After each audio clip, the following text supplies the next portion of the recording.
Bonsoir à tous et toutes. C'est pas que j'ai un agenda très chargé, c'est que je pars en vacances après-demain. Donc j'ai beaucoup de choses à terminer. Mais donc c'est toujours un plaisir de venir. C'est la troisième fois que je viens à l'Horloge du Sud invité par Attac. La fois précédente, en fait, c'était pour présenter mon livre en novembre de l'année passée. Mais il avait pris un peu de retard. Et donc, on avait fait un mix entre justement un peu les bonnes nouvelles, les victoires qui se passent pour l'instant sur la planète, les choses positives, et quand même une présentation générale du projet que j'étais en train de finaliser, d'ailleurs depuis pas mal d'années, parce que c'est un projet qui m'a pris 7 ans pour le terminer. C'est la première et la deuxième phrase du livre. La première, c'est « Ce livre n'a pas été facile à écrire ». Et la deuxième phrase, c'est « Je l'ai commencé il y a environ 7 ans ». Alors, ce n'était pas un travail à temps plein sur le livre, c'était plutôt pendant mes vacances essentiellement, et aussi en partie pendant mon travail. Donc, comme Guillaume l'a dit, en fait, l'idée, c'est de présenter un peu le bouquin assez rapidement. Et puis alors, comme il vous a dit, il m'avait proposé, parce qu'il y a eu, je ne sais pas si tous ceux qui sont ici ont fait ce qu'on appelle un arpentage. Je ne sais pas si vous connaissez ce terme-là. C'est un terme qui date du mouvement ouvrier. Hein. À l'époque, les ouvriers n'avaient pas énormément de revenus, y compris, ils prenaient un livre, ils le découpaient en morceaux, et ils se le partageaient, ils lisaient chacun une partie et ils devaient le présenter devant les autres collègues pour discuter et construire de l'intelligence collective. Donc c'était un travail d'éducation permanente qui a été utilisé pendant de nombreuses années, qui est encore utilisé à différents endroits de la planète et qui depuis, je dirais, 1 an, en tout cas moi, j'entends de plus en plus reparler de ça en Belgique. Attac n'est pas le seul à relancer ça, mais apparemment... Donc il y a d'autres, ça s'appelle l'arpentage. C'est une méthode très efficace parce que, y compris, ça fait partie de l'alternative. Hein. Quand on considère que les mouvements sociaux, les citoyens doivent reprendre leur avenir en main, c'est l'idée qu'on n'a pas besoin d'experts pour construire de l'intelligence. Que les travailleurs, les citoyens, quels qu'ils soient, sont producteurs et sources de richesse et d'intelligence collective. Et donc, c'est ainsi qu'on peut vraiment... Donc, je félicite Attac d'avoir lancé ce processus-là sur mon bouquin. J'ai oublié ton prénom. Anne. Comme Anne, avec qui je discutais tout à l'heure, m'a dit que ce livre se prêtait assez bien, d'ailleurs, à l'arpentage, parce que, en fait, comme je vais vous l'expliquer, il y a 19 chapitres, et y compris... Un gros travail a été fait pour que les chapitres puissent être lus de manière indépendante les uns des autres. Donc c'est un gros livre, et c'est vrai que ça peut faire peur quand on le voit comme ça, mais c'est un outil qu'on peut avoir chez soi et aller prendre, par exemple, si c'est la démocratie qui vous intéresse, le chapitre 15, on le commence, tac, on prend le chapitre démocratie et on rentre directement dedans. On peut prendre le chapitre agriculture, éducation, institutions internationales, économie, finances, etc. Et donc, je ne sais pas qui a participé à l'arpentage ici, au moins 3 j'imagine, 4. 4, oui. Sur combien on l'a fait à 5. Ah, 4 sur 5. Et donc, voilà, j'imagine que vous avez travaillé ensemble et qu'après ça, il y a une série de questions qui sont ressorties. Et comme Guillaume l'a dit, et donc j'ai essayé de faire mon travail, mon devoir, on m'a demandé. Ah non, c'est l'autre. C'est le même. Donc, je vais vite vous les remontrer comme ça. On ne va pas donc les voir tout de suite, mais donc il y avait 3 questions et chaque fois un peu la question inverse, quoi. Hein. C'était comment des gouvernements de gauche sont arrivés au pouvoir, ou dans le cas contraire, comment est-ce qu'ils n'y sont pas arrivés, comment ont-ils fait pour maintenir ce pouvoir, ou dans le cas contraire, comment ont-ils fait, quelles sont les causes qui ont fait qu'ils l'ont perdu, et comment ont-ils fait pour garder leur intégrité, ou que s'est-il passé s'il y a eu des dérives, disons, autoritaires. Donc voilà, c'est ça aussi le sujet, donc c'est en 2 parties, hein, c'est ça qu'on m'a demandé. Donc rapidement, une présentation très générale du livre. Je vous ai déjà dit, il y a différents thèmes. Il faut tuer Tina, Ah oui, non, je bouge là, mais c'est ici que je vois. Et le sous-titre, donc vous avez entendu, hein, Tina, c'est There is no alternative, c'est une expression de Margaret Thatcher qui a été reprise par Ronald Reagan et puis qui a été utilisée partout sur la planète, qui veut dire qu'en fait, on n'a plus le choix maintenant, il faut accepter l'idée que les transnationales sont là pour nous sauver, qu'il faut la liberté des mouvements de capitaux, que le libre-échange est la seule possibilité pour construire de la richesse et de l'amélioration du bien-être. Enfin, vous connaissez un peu la logique mondiale dans laquelle on est depuis fin des années 70, surtout début des années 80. Et voilà, donc moi j'ai eu la chance de participer au mouvement altermondialiste début des années 2000 et donc j'ai remarqué plusieurs choses, et une des choses que j'ai remarqué, c'est que malgré qu'on ait le mouvement altermondialiste dit un autre monde est possible, la majorité des débats, des activités, etc., souvent les gens passaient la plupart du temps à analyser, critiquer le système, pourquoi ça ne fonctionne pas, d'où viennent les causes de la misère, de l'exclusion sociale, etc. Et puis à la fin seulement un peu de débat sur quelles sont les solutions qu'on pourrait essayer d'apporter, etc., tant au niveau du contenu qu'au niveau stratégique. Et donc c'est un peu au fur et à mesure de ces expériences-là que je me suis dit que ça valait la peine de construire un livre qui se focalise dès le départ sur les propositions alternatives. Tout en faisant des remarques préalables, je pense d'ailleurs, je ne comptais pas développer ça, parce qu'on va parler surtout de la question stratégique, mais vous voyez, la proposition oui, par exemple, c'est éviter quelques pièges, c'est dans le chapitre 3, stratégie, dont on va parler aujourd'hui, proposer sans analyse préalable. C'est pour dire que même si ce bouquin-là, dès la première proposition, et pour tous les thèmes que j'aborde, se concentre directement sur les propositions concrètes, ben, l'analyse, ce n'est pas ça qui fait que l'analyse préalable n'est pas nécessaire. Parce que les diagnostics et les solutions qu'on propose sont le résultat de l'analyse qu'on a eue. Hein. Et donc, je ne suis pas en train de vous dire que ça ne sert à rien de critiquer, d'analyser. Il faut décortiquer le système, bien le comprendre pour pouvoir justement mieux lutter contre. Donc voilà. Mais par contre, c'est vrai que vous le verrez, il y a 200 propositions et que j'essaye de ne pas trop m'attarder à, par exemple, sur la crise financière. Il n'y a pas, si vous prenez le chapitre sur la finance, vous n'aurez pas toute une analyse d'où est venue la crise des subprimes, etc. Il y a d'autres bouquins très intéressants qui ont été faits là-dessus, et il faut aussi s'y intéresser. Mais moi, directement, c'est le chapitre finance, c'est comment remettre les banques et la finance à leur place. Et je crois qu'il y a 12 ou 13 propositions concrètes que je ne vais pas, à mon avis, je ne vais pas avoir le temps. Parfois, je pourrais parler 2 heures de ça, parce que j'aime bien les propositions, y compris sur les banques. Alors voilà, ça c'est la première chose. La deuxième chose, c'est dire que dans le bouquin, en fait, il y a 2 axes importants. Il y a d'une part les propositions théoriques qui sont développées, argumentées, pour essayer de montrer qu'elles sont crédibles, solides, qu'elles pourraient être mises en place. Et puis parallèlement à ça, chaque fois que c'était possible, avec toute l'équipe qui m'a aidé, je le dis maintenant parce que j'y pense, mais il y a, je crois, plus d'une trentaine de personnes qui ont travaillé, des centaines d'heures pour m'aider. Pendant 7 ans, évidemment, il a fallu que je change de partenaire parfois, qui se fatiguait.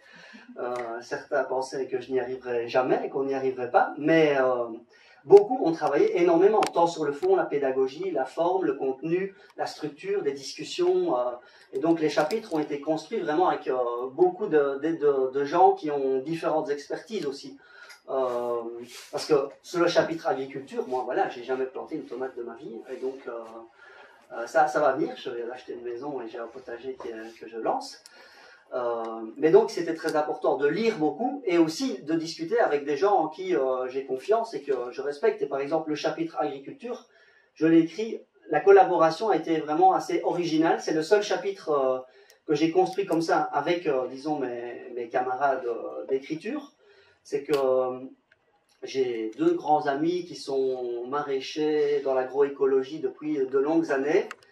Et eux, contrairement à tous les autres, ils n'ont pas accepté que je leur envoie une version du chapitre qu'ils la lisent et qu'ils fassent des remarques dessus, etc. Et puis que je les intègre. Ouais, ils m'ont dit non, envoie-nous le chapitre, on va le lire, et puis après on va manger ensemble, et on te donnera une remarque oralement, quoi. Et donc on a fait ça, on a fait un souper, on a discuté pendant toute une soirée, et moi je prenais note, j'ai travaillé une deuxième version, je leur ai renvoyé, et puis ils sont revenus, on a rediscuté. Ben voilà, c'était pour vous montrer qu'il y avait parfois du travail qui prenait aussi pas mal de temps et pour arriver à quelque chose de qualité. Donc, je reviens sur mon point, il y a un axe, c'est les propositions qui sont argumentées, et d'un autre côté, l'idée vraiment, c'était de montrer que ces propositions-là, elles ne flottent pas dans l'air, ce n'est pas juste des propositions théoriques qui seraient bien. Bien sûr, il y en a où il n'y a pas d'exemple concret. Si on prend par exemple instaurer un impôt structurel et exceptionnel sur les grosses fortunes au niveau mondial, je n'ai pas d'exemple concret à vous donner. Mais je vous dis quand même une chose, les Nations Unies, à 2 reprises dans des rapports, ont dit que le mettre en place, un tel impôt structurel et exceptionnel sur les grosses fortunes, était tout à fait techniquement réalisable et ils ont poussé à le faire. Il y a des positions officielles des Nations Unies qui disent qu'il faudrait mettre en place un impôt exceptionnel sur les grosses fortunes au niveau mondial. Mais donc il y a toute une série d'autres propositions où là il y a des exemples concrets. Et j'ai essayé un peu, voilà, il y a un peu la mouvance maintenant comme ça, dans le film Demain, où on voit justement des exemples concrets qui sont plutôt locaux. Et moi, je donne parfois des exemples locaux, mais il y a aussi parfois des exemples beaucoup plus globaux qui sont liés à des propositions. Si on prend par exemple le chapitre finance, pour donner un exemple, séparer les banques de dépôt et les banques d'affaires, qui est une proposition hyper importante pour empêcher les banques de spéculer avec l'argent des contribuables et d'utiliser cette connexion entre la bourse et le dépôt des épargnants pour imposer aux États de les aider, sinon ils envoient tous les dépôts des épargnants fumés. C'est une mesure très simple qu'il faudrait mettre en place. C'était une promesse du gouvernement de François Hollande. Des économistes de droite en Belgique ont écrit et affirmé que le gouvernement belge n'avait pas besoin d'attendre l'autorisation ou un accord européen, que la Belgique pouvait décider au niveau national de mettre en place une obligation pour toutes les banques présentes sur le territoire belge, une séparation entre les banques de dépôt et les banques d'affaires. Okay, donc c'est une mesure super importante qui pourrait vraiment être mise en place directement. Ben là, il y a des exemples, vous le connaissez en fait. Hein, c'est 1932-33, Roosevelt, c'est une des premières mesures qu'il impose après le krach de 1929, la séparation des banques de dépôt et des banques d'affaires, le Glass-Steagall Act. Et là, ce qui est vraiment intéressant, y compris j'explique un peu, c'est qu'il ne demande pas gentiment, quoi. Hein. Il ne dit pas, oui, alors, est-ce qu'il y aurait moyen, vous comprenez, c'est dangereux pour l'économie, les sociétés, les économies, ça, hein, est-ce que vous pourriez penser, imaginer, d'envisager un débat sur... non, il dit, vous avez moins d'un mois pour me séparer les banques de dépôt et les banques d'affaires, sinon vous êtes passible de poursuites pénales, vous pouvez perdre la licence bancaire, etc. Et les banques ont été très fâchées, et elles l'ont fait. Et après, les autres gouvernements ont suivi les États-Unis, et il y a eu comme ça quelques mesures, pas seulement celle-là, il y a eu 3, 4, 5 mesures très fortes de régulation des banques. Elles les ont appliquées de 1935 à 1978. Alors c'est vraiment intéressant de voir que par exemple en 1950 et des milieux des années 70, avec la crise pétrolière qui arrive, etc., il n'y a pas une crise bancaire, quoi. Quelques mesures clés, fortes, simples, ont remis les banques et on les a empêchés de spéculer et de produire des crises financières. Et dès qu'on a commencé à déréguler, ben les crises ont commencé à revenir et se sont multipliées pour arriver, comme vous le savez, à la crise financière énorme mondiale de 2008-2009 qui est très loin d'être finie et qui pose encore énormément de problèmes.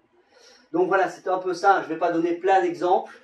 Il y a 2 axes. J'en rajoute un. Ce n'est pas vraiment un axe, mais en fait, j'ai eu pas mal de problèmes. Je me suis demandé comment j'allais faire, y compris, je m'étais dit, est-ce que je vais faire une première partie, etc. Mais ça n'allait pas. Pour finir, on a trouvé une solution.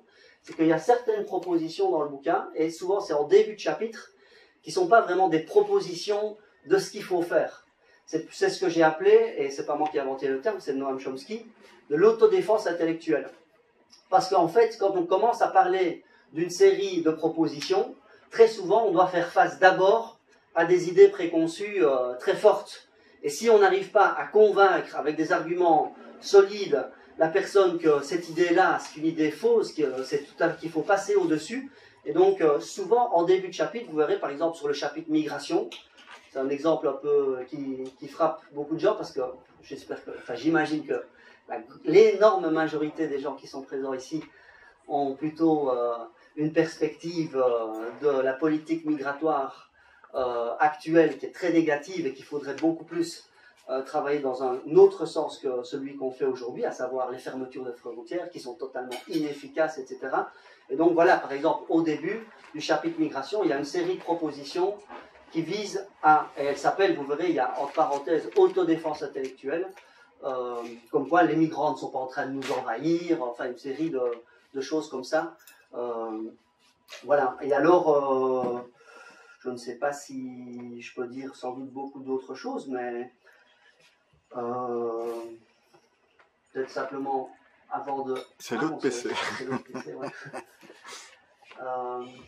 Ça c'est une capture d'écran de la table des matières, simplement pour vous montrer que avant de rentrer vraiment dans le vif du sujet, il y a toute une première partie qui, certains l'adorent, d'autres moins, et c'est bien normal, on peut s'en passer, mais qui fixe un peu le cadre, parce que c'est bien beau de dire un autre monde est possible. Moi je me souviens, je dis ça depuis des années, et oui mais qu'est-ce que tu veux, un paradis sur terre, etc. Et donc il y a dans le chapitre 1, quel autre monde voulons-nous? On ne veut ni un paradis sur terre, mais on ne veut pas non plus se contenter des objectifs de la Banque mondiale qui serait de réduire de moitié la proportion du nombre de personnes qui vivent avec moins de $1 par jour sur la planète. On essaye de se fixer des objectifs cohérents. Et dans le chapitre 1, ben, j'imagine qu'il peut y avoir un accord entre nous. En tout cas, c'est comme ça que j'ai essayé de le construire. C'est la garantie universelle des droits humains fondamentaux dans le respect des écosystèmes et dans un cadre réellement démocratique et non pas dans des caricatures de démocratie dans lesquelles on vit aujourd'hui. Voilà, c'est trois grands principes qui fixent le cadre et puis après, une fois qu'on a fixé les objectifs, quels sont les défis à relever, quelle stratégie, je vais y venir parce que c'est un des sujets importants de ce soir, et puis alors pour une alternative non capitaliste, pour montrer que la logique capitaliste en fait, on ne peut pas lui donner un visage humain, etc., qu'à un moment donné il faut sortir de cette logique-là et justement placer les droits humains et les droits sociaux au cœur de l'alternative et non pas espérer que la croissance économique, le profit des entreprises va retomber par on ne sait quel miracle sur le bien-être des populations. Puis alors les trois autres parties, et je vais juste vous les citer comme ça, elles ont une cohérence d'ensemble et là on peut vraiment les lire de manière indépendante. C'est mieux de les lire elles sont quand même écrites pour être lues dans le sens comme ça. Mais je veux dire, on peut tout à fait prendre un chapitre et le commencer. Donc il y a une deuxième partie, c'est plutôt sur l'économie, avec le financement du développement, comment trouver les ressources pour financer les objectifs, la question de la dette, la question de l'économie en tant que telle, et de la finance. La troisième partie, prendre soin des êtres humains et de la planète. Alors la question des inégalités, du féminisme, des droits sociaux, de l'agriculture et de l'alimentation, des migrations, de l'écologie, du climat et des biens communs. Et la quatrième partie qui est plus liée alors à la démocratie au sens large du terme, avec un premier chapitre qui est vraiment la démocratie en tant que telle, et puis alors les institutions internationales comme le FMI, la Banque mondiale, etc., la culture, l'éducation, les médias, et un dernier chapitre que moi personnellement j'aime beaucoup, en tout cas je l'ai écrit, disons, plus c'est le chapitre, s'il y a un chapitre que j'ai écrit avec, disons, mes tripes, c'est le dernier. C'est action individuelle, initiative locale et revendication globale. Et le sous-titre, c'est « Et moi dans tout ça ». Parce que je parie que chacun de vous, quand vous avez discuté avec une série de gens qui peuvent être convaincus des propositions qu'on fait ou que vous faites, ils vont vous dire « Oui, mais moi, qu'est-ce que je peux faire ?» Et donc, c'est ce chapitre, le dernier chapitre, c'est un peu ça. Et c'est essayer, y compris, de connecter justement un peu les trois, les actions individuelles, les initiatives locales et les revendications globales qui pour moi doivent en fait réellement se renforcer mutuellement et c'est un peu pour moi souvent le talon d'Achille de pas mal de militants ou de mouvements sociaux qui se focalisent, qui se concentrent sur un des trois et y compris parfois qui critiquent ceux qui ne se concentrent pas sur celui qu'ils ont décidé, quoi. C'est soit moi je fais ça, enfin, je peux donner des exemples mais vous connaissez sans doute, ceux qui se retirent et vélo, CO2 zéro, etc. Et puis qui disent, oui, mais non, moi, l'autre monde, je le construis en construisant un microcosme autour de moi qui fait que ça ne fait pas partie du capitalisme, disons. mais en même temps, c'est nier qu'il y a des mécanismes globaux qui sont en place sur la planète et qui détruisent des centaines de millions de vies, etc. Voilà, et donc pour moi, c'est important de vraiment comprendre qu'il faut connecter ces trois choses-là, enfin, vous lirez ici. Et alors, je dis, avant de donner 3 exemples et puis de rentrer sur la question stratégie, j'ai créé un petit site internet dont Guillaume a parlé, qui s'appelle ilfauttuertina.net, où il y a 3 parties. Une partie où il y a des propositions, mais plutôt des propositions qui ne viennent pas du bouquin, mais qui émanent de différents penseurs de la planète sur différentes choses, des économistes qui vont, développer la proposition de la réduction du temps de travail et des choses comme ça. Le site Bonne Nouvelle, qui est celui qui marche le mieux, le plus dynamique, le plus ancien, etc., où là, c'est toutes les victoires qui se passent au niveau écologique, économique, social, etc., sur la planète. On a une petite équipe de 10 personnes qui alimentons le site régulièrement. Et une partie sur le site, vous verrez, il y a Ilfauttuertina livre, où là, il y a la présentation du bouquin, la table des matières, contacter l'auteur, comment commander le livre, donner votre avis, etc. Et je fais une remarque tant que j'y pense, si jamais vous lisez le bouquin, donc je serai toujours très content de recevoir des remarques tant positives que négatives, soit par mail ou sur le site directement en donnant votre avis. Et si vous voyez des fautes, soit sur le fond, s'il y a des erreurs, hein, ou des coquilles, des fautes d'orthographe, etc., s'il vous plaît, envoyez-moi aussi, c'est très important, je les centralise, parce que comme le bouquin marche bien, donc les échos sont vraiment, il est sorti en fait fin février, il est tout récent, et apparemment les ventes sont bonnes, donc les échos sont très positifs, je suis très content donc, après avoir souffert des milliers d'heures et des années. On pense qu'il va y avoir un moment, moi j'espère avant la fin 2017, rupture du premier stock, et donc on pourra non pas rééditer, mais réimprimer en intégrant toutes les fautes éventuelles que j'aurai ou que vous aurez trouvées, parce que tout le monde le sait, dans un livre il y a toujours des fautes, c'est impossible autrement, et dans un gros encore plus. Donc là j'en suis 5-6, il y a déjà 5-6 fautes qu'on a remarquées. Donc voilà.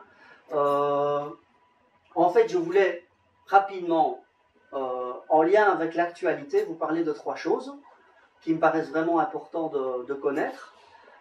Et puis après, on vient sur la question stratégique, si tu es d'accord, Guillaume. Ça te va? Et ça vous va aussi? Et si vous voulez m'interrompre, il n'y a pas besoin de... Vous pouvez, hein. Il n'y a pas de... Première chose, je ne sais plus le numéro de la proposition, mais c'est dans le chapitre démocratie. Chapitre 15, c'est la proposition qui s'appelle « Multiplier les référendums ». Et je ne sais pas si vous savez ce qui s'est passé en Italie très récemment, mais vous avez entendu parler de la loi Peters, ou en France de la loi qui s'appelle comment? El Khomri. Et donc, il y a eu des batailles très fortes en France et en Belgique, moins fortes, mais il y a quand même eu des batailles pour essayer de ne pas faire passer cette loi qui détricote, en fait, hein, le droit du travail et les droits sociaux.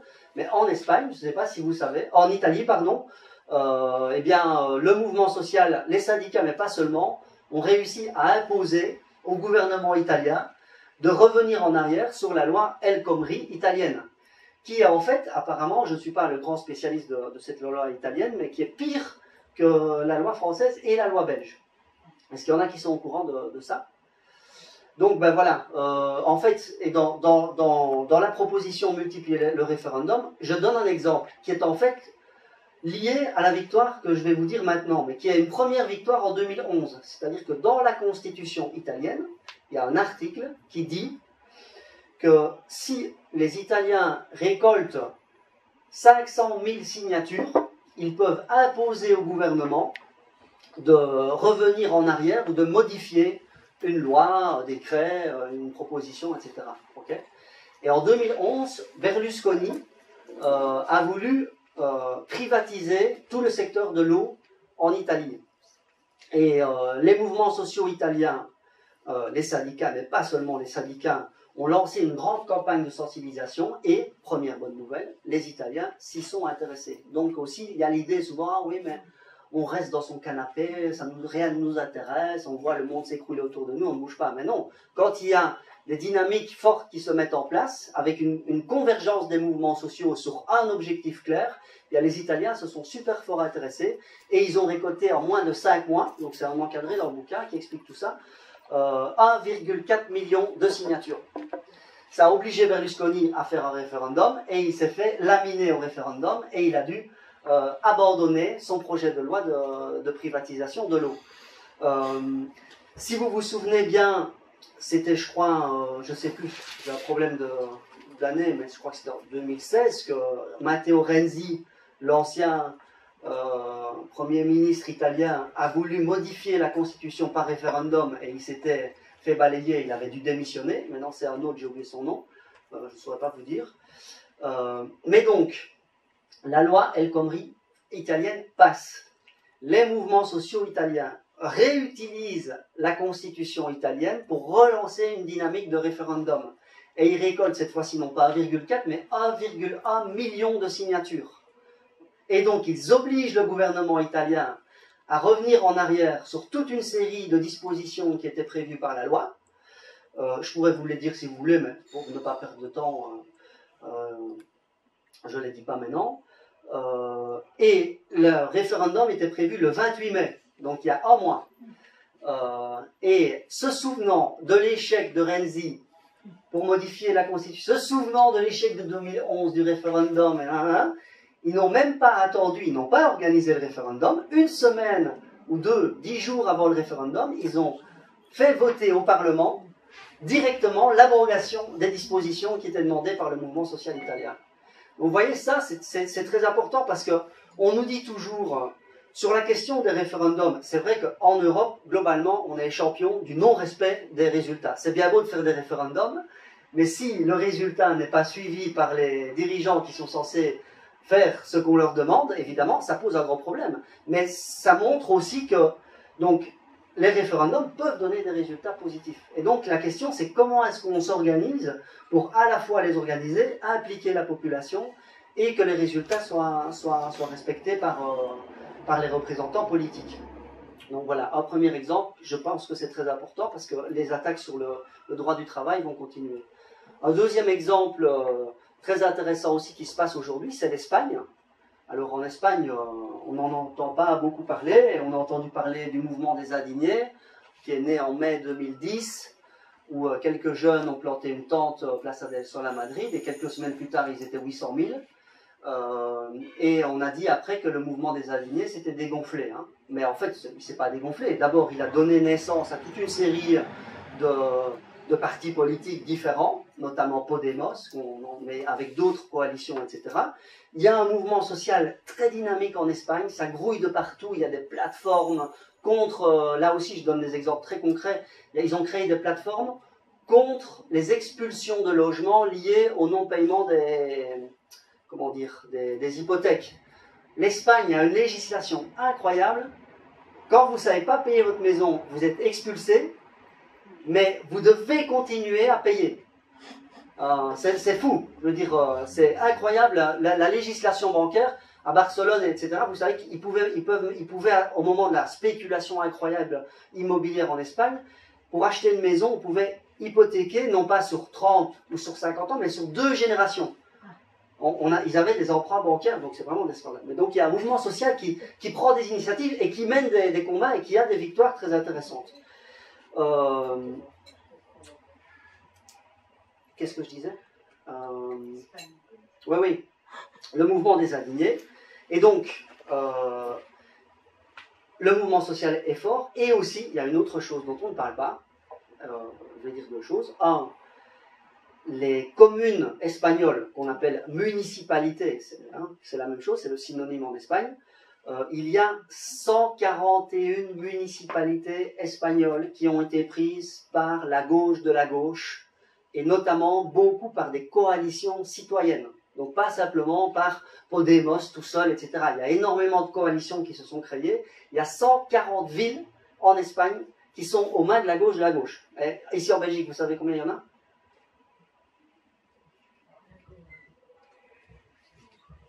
Zéro. Zéro, il n'y en a pas une. Il n'y en a pas une. Il va y en avoir, hein, il va y en avoir, je vous rassure, il va y en avoir. On va en gagner à un moment donné, c'est certain. On est en retard sur l'Espagne à ce niveau-là, et à d'autres niveaux aussi. Mais donc, c'est pas rien, je veux dire. Hein. Il y a 593 communes en Belgique, et il n'y en a pas une qui est à la gauche de la gauche, quoi, hein, qui est dirigée par autre chose que le PS, le CLH, le MR, etc., quoi, hein, ou écolo. Donc, en Espagne, il y en a 140. Et ça, c'est une première chose qu'il faut quand même souligner. Et puis la deuxième, c'est qu'il y a quelques mois, il y a une chose incroyable et très positive qui s'est passée. J'irais bien vite revoir laquelle proposition, parce que, y compris, là, elle n'est pas dans le bouquin, elle est si récente que je ne vais pas la mettre. Je vais, si vous me permettez.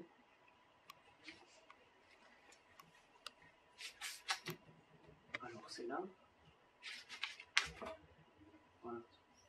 Ah ouais, mais tant que j'y suis, en fait, on a fait un petit truc, je vous le montre.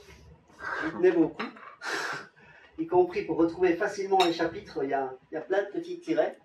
Et les grands tirets, c'est les parties, et les petits tirets, c'est les chapitres. Et donc on peut facilement retrouver le début de chapitre. En chaque début de chapitre, vous avez une citation, puis à la page suivante, vous avez toutes les propositions qui sont développées dans le chapitre. Et donc c'est aussi une façon assez efficace. Et donc il y a la proposition 43, qui se nomme « Constituer un front uni de pays débiteurs contre la dette ».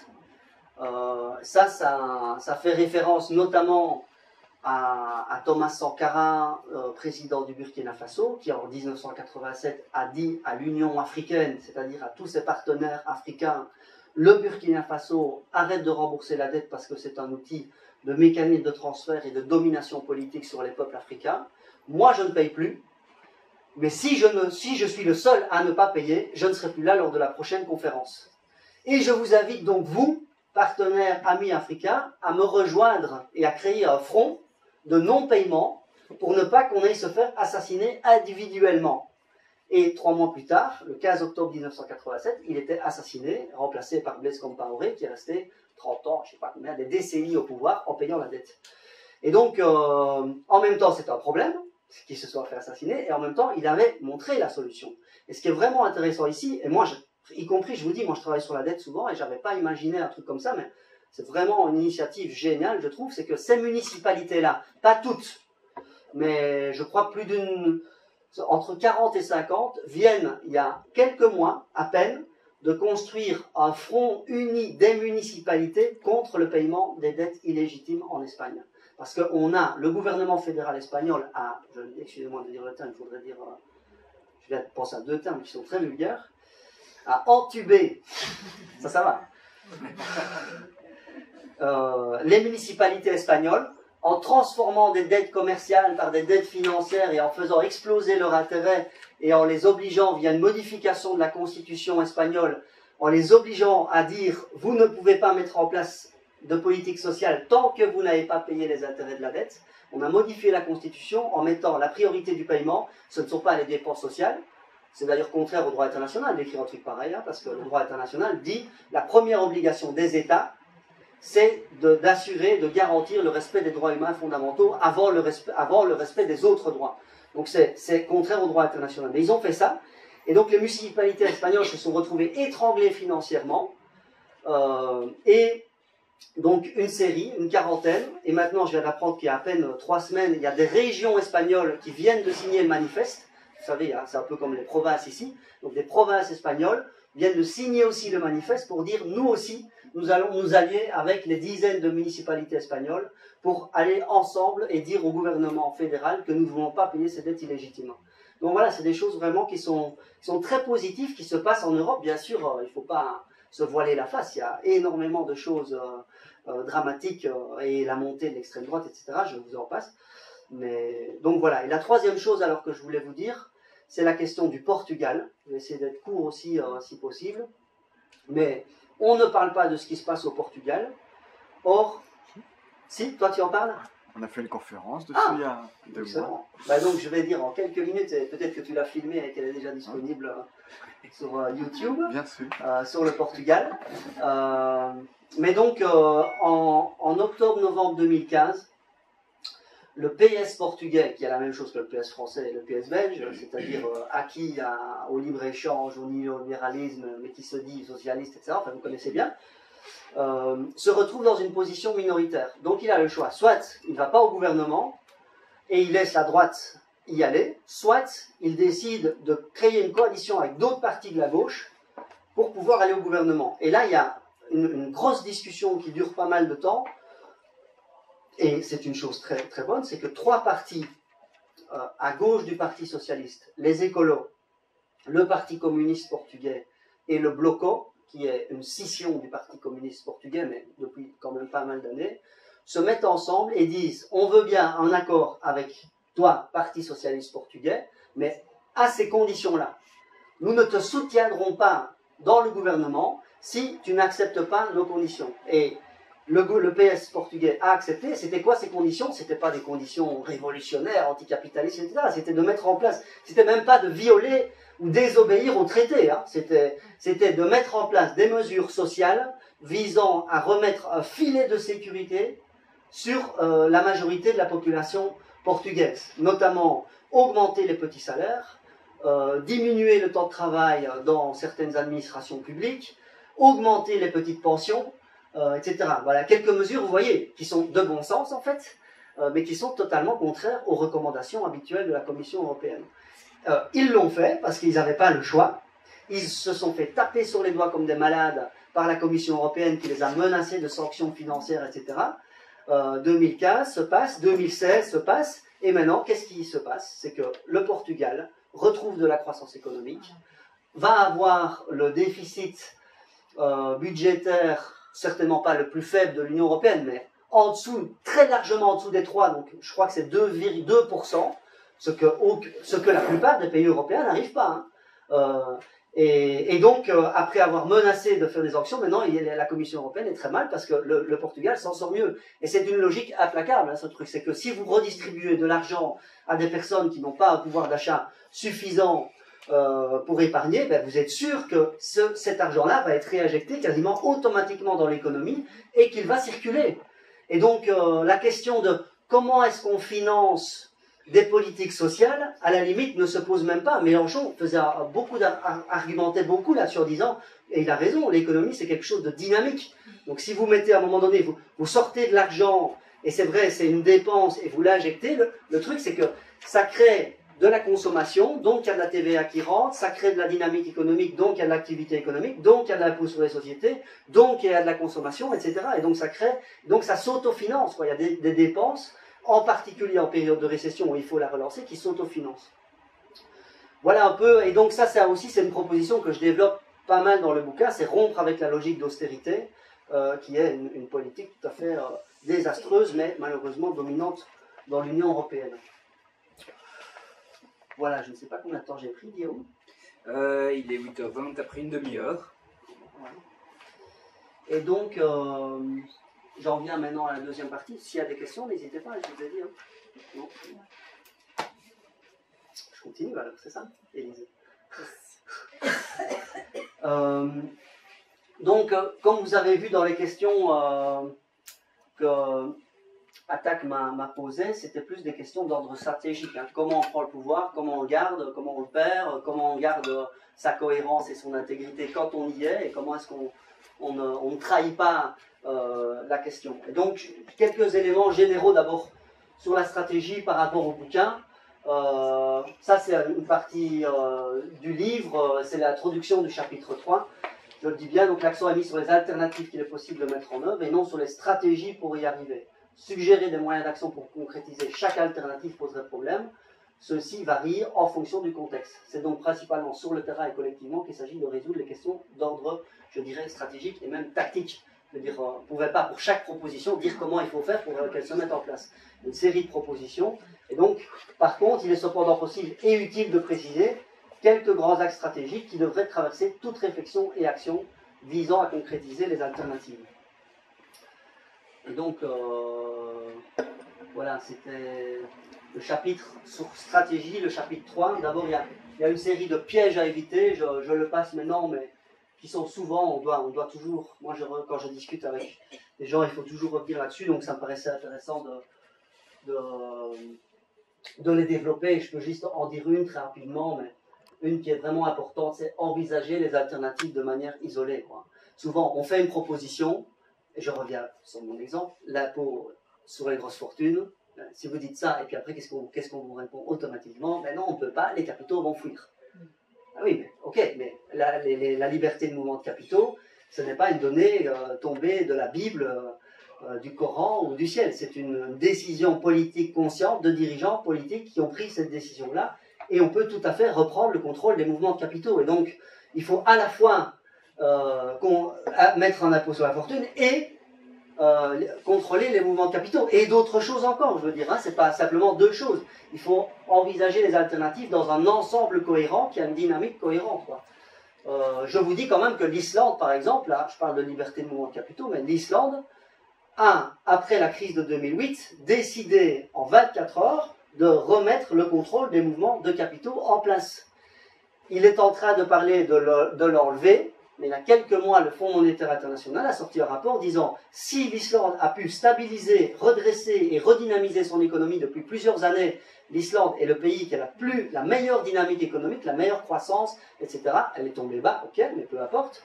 Enfin, pas peu importe, mais je veux dire, quand on nous dit que ça va s'écrouler, non, l'Islande a contrôlé les mouvements de capitaux et le FMI a dit que la décision de l'Islande de remettre en place le contrôle des mouvements de capitaux était une décision primordiale dans le cadre de la stabilisation de son économie. Donc, vous voyez, donc, il y a toute une série de choses. Enfin, voilà, il y a une série de...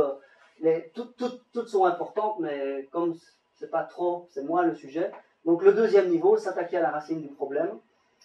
Et ça, c'est vraiment, on rentre un peu déjà, quelque part, dans les questions que vous m'avez posées.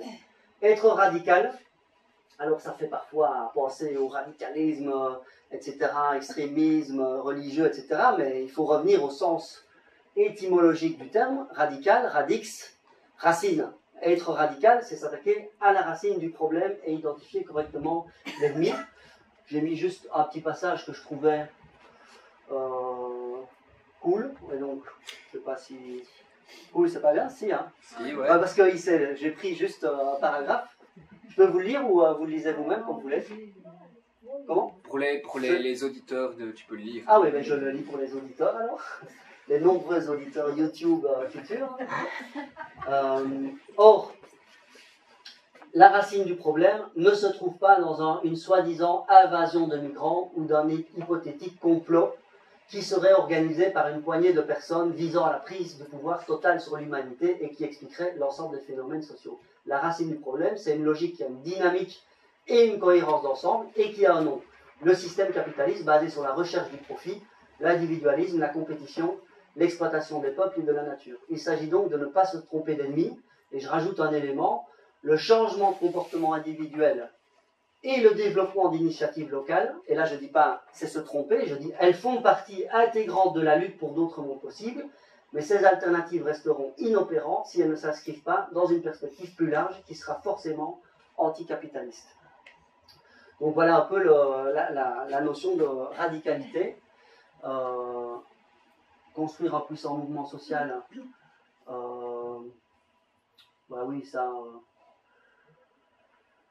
je vais juste lire une phrase, mais toutes les grandes conquêtes sociales de l'humanité n'ont pas été obtenues grâce au seul courage politique. Alors, on nous dit souvent on a besoin de dirigeants qui sont courageux, incorruptibles, etc. Mais non, on n'a pas besoin, on a besoin aussi de ça, mais surtout les conquêtes sociales de toute l'histoire de l'humanité ont été le fruit de luttes et de mobilisations populaires qui ont réussi à modifier le rapport de force en faveur des populations. Faire converger les luttes, etc. Les alternatives à la résistance, je pense que... Oui, ça, bah, c'est un peu dans l'idée aussi du chapitre 19, ça je trouvais, je ne sais pas si vous le connaissez, mais c'est un chouette bonhomme qui enseigne y compris le capitalisme dans pas mal d'universités, David Harvey. Il a un peu élaboré comme ça une théorie co-révolutionnaire et qui explique que si on veut construire un autre modèle de société, il faut faire bouger un ensemble d'éléments. Et selon lui, une des faiblesses des mouvements sociaux est de se concentrer trop souvent sur un seul élément considéré comme central, pensant qu'il fera automatiquement bouger tous les autres.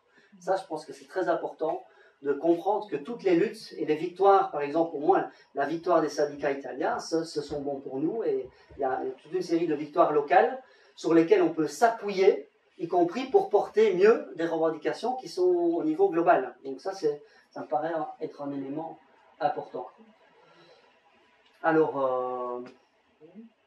ça, je ne vous les relis pas, hein, les 3 questions. Et alors voilà, ça c'est un peu...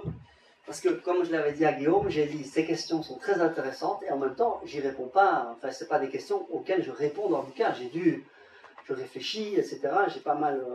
je lui ai dit que ça me posait des difficultés, mais que je trouvais ça intéressant et donc j'ai essayé de réfléchir et donc là vraiment, je vous dis, je suis pas... Je vais vous proposer, pas une théorie, mais un raisonnement, et vraiment, vous pouvez, ça m'intéresse d'avoir votre avis, quoi.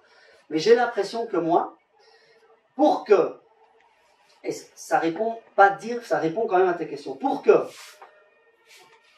un gouvernement progressiste de gauche arrive au pouvoir, et qu'une fois au pouvoir, il concrétise des mesures, qu'il garde le pouvoir, et que ça reste dans une bonne direction, j'ai l'impression, selon les différentes expériences que je connais de manière plus ou moins de manière partielle toutes, on ne connaît aucune expérience de manière totale, et il y en a beaucoup partout dans le monde depuis des siècles, il y a 3 éléments qui sont vraiment clés, quoi, et qui doivent être en fait présents en même temps, pour que ça marche. En même temps, et à différents moments du processus de transformation sociale. Il faut un mouvement social puissant, cohérent et indépendant. Il faut j'ai mis parti politique, après on peut parler de mouvement politique, j'ai mis parti politique ici pour simplifier, mais qui a du courage politique, qui renforce la démocratie, les 2 sont liés, les 2 points sont liés, c'est qui renforce la démocratie et qui s'appuie sur le mouvement social pour mettre en place ces mesures-là. Et 3, il faut une orientation politique cohérente, donc radicale, c'est ce que j'ai mis dans le premier point, la radicalité. Hein, parce qu'on peut avoir un gouvernement qui est soutenu de manière très forte par un mouvement social très fort, mais qui ne vise pas à la transformation radicale de la société, qui vise à mettre en place quelques petites mesures, voire y compris, on pourrait avoir la même mesure, mais ce n'est pas notre orientation ici, de droite. Hein, mais ici, on parle bien des orientations de gauche. Donc voilà ces 3-là. Et avant de vous proposer des réflexions sur des cas concrets, je fais juste encore ces 4 réflexions-là qui me paraissent vraiment importantes. C'est que les éléments ne sont pas, comment dire, indépendants les uns des autres. C'est pas ces 3 éléments-là qui doivent être là présents. Il faut qu'il y ait... c'est pas une orientation, c'est une relation. Il faut enlever le mot orientation, là. Il faut une relation interactive et dialectique entre les mouvements sociaux et les gouvernements progressistes. C'est très important. C'est pas simplement un mouvement fort et un gouvernement courageux, etc. Il faut que, je veux dire, il y a des conflits entre les deux. On ne peut pas. Et la démocratie, c'est ça aussi. C'est rompre avec l'idée qu'on est tous d'accord, etc. Il y a des conflits et il faut essayer donc, par la relation interactive, de les résoudre. Alors, ça, c'est aussi un autre point qui me paraissait vraiment intéressant. Je vais donner des exemples concrets après, hein, qui montrent que quand ces choses-là ne marchent pas, ça foire. Enfin, j'ai l'impression. Les grandes mobilisations populaires sont un facteur décisif. Ça, c'est un facteur décisif. Hein. Je veux dire, sans ça, vous pouvez faire ce que vous voulez, vous n'aurez rien. Dans l'existence et la survie des gouvernements de gauche. Et en plus, l'importance du mouvement social, c'est à tous les instants. Et là, j'ai mis 5 moments qui me paraissent importants, qu'on peut résumer ainsi. D'abord, il faut qu'il y ait un mouvement social puissant pour construire de la conscience collective, de la conscience politique massive. Ça, c'est la théorie de Rosa Luxembourg, la penseuse et marxiste polonaise qui est devenue allemande après, assassinée, etc. Elle avait une phrase qui disait « l'étincelle s'allume dans l'action ». Et ça, vraiment, c'est quelque chose qui me paraît très important, c'est que, je ne sais pas s'il y a, peut-être vous, j'imagine que je ne vais pas convaincre les gens, il n'y a pas des gens de droite dans la salle, peut-être, tant mieux d'ailleurs, hein, s'il y en a, mais on fait notre travail au quotidien, on essaye dans des conférences, en discutant, etc., de renforcer la conscience collective que c'est possible de changer le monde, etc., etc., et on fait ce qu'on peut. Et souvent, on se retrouve dans des situations où soit ils sont convaincus, soit c'est difficilement convaincable. Mais alors, ce qui se passe, et ça c'est très important, c'est dans l'action que la conscience politique collective peut exploser. Et ça, par exemple, l'Espagne, c'est un exemple génial. on peut dire tout ce qu'on veut sur le mouvement des indignés, mais le mouvement des indignés, il a créé une conscience politique massive en Espagne. C'est-à-dire, très concrètement, des centaines et des centaines de milliers de jeunes et de moins jeunes sont sortis de leur apathie, sont sortis de leur indignation passive et sont devenus des militants, ont pratiqué la démocratie, ont été sur des places publiques, ont discuté, ont débattu, sont devenus conscients du monde dans lequel ils vivaient et acteurs du changement. Et ça, on ne saura pas faire revenir tous ces gens-là en une semaine devant leur poste de télévision abrutis par Coca-Cola. Et ça, c'est ça aussi que voulait dire Rosa Luxembourg, c'est que c'est dans des grands moments comme ça que la conscience, voilà, nous on prépare, on attend que ces moments-là arrivent, ils arrivent, il y en a eu, et il y en a dans différents endroits de la planète, et ils viendront en Belgique aussi. Donc, mais pour construire une conscience politique radicale, pour faire monter un parti politique, j'ai mis radical, on pouvait mettre de gauche ou progressiste, etc., qui fait que ce mouvement est porté, Syriza est le produit, en Grèce, Syriza est le produit du mouvement social, hein. C'est pas un Syriza qui a eu la bonne idée et qui a dit « coucou, je suis là hein. ». Syriza a été construit, nourri et propulsé au pouvoir par le mouvement social. Donc c'est très important pendant cette période-là. Il y a un moment clé, et j'y reviendrai, y compris avec la Grèce et le Brésil. Il y a un moment clé, en fait, je me suis rendu compte de ça, c'est entre le moment où le parti est proche du pouvoir, mais ne l'a pas encore. Mais on sait qu'il va l'avoir. Ça, c'est un moment, en fait, qui foire en général. Ça a foiré totalement en Grèce, ça a foiré au Brésil aussi. Je peux y venir maintenant. Sur le Brésil, par exemple, j'ai 2-3 trucs à dire autres. Mais sur le Brésil, Lula, avec le PT, hein, le Parti des travailleurs, porté par les syndicats, ça faisait je ne sais pas combien de fois, mais je ne sais pas si c'était... Il a le record de se présenter en tant que candidat à l'élection présidentielle au Brésil. Je ne sais pas si c'était la 3e, 4e, 5e fois qu'il se présentait en 2004. Et en fait, là, ils ont senti l'oligarchie, l'élite, les puissants, on peut les appeler de différentes manières au Brésil, que Lula était proche. Et donc là, ce qui s'est passé, c'est qu'il y a eu une pression très forte sur Lula en disant...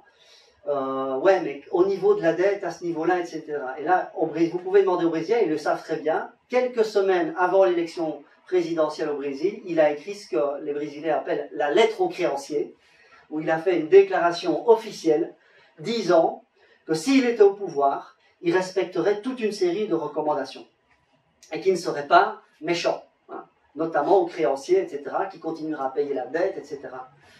Et on va voir que la Grèce, j'y reviens après, mais je vais développer plus la Grèce, mais ça s'est passé un peu comme ça aussi, et on peut les comprendre en fait.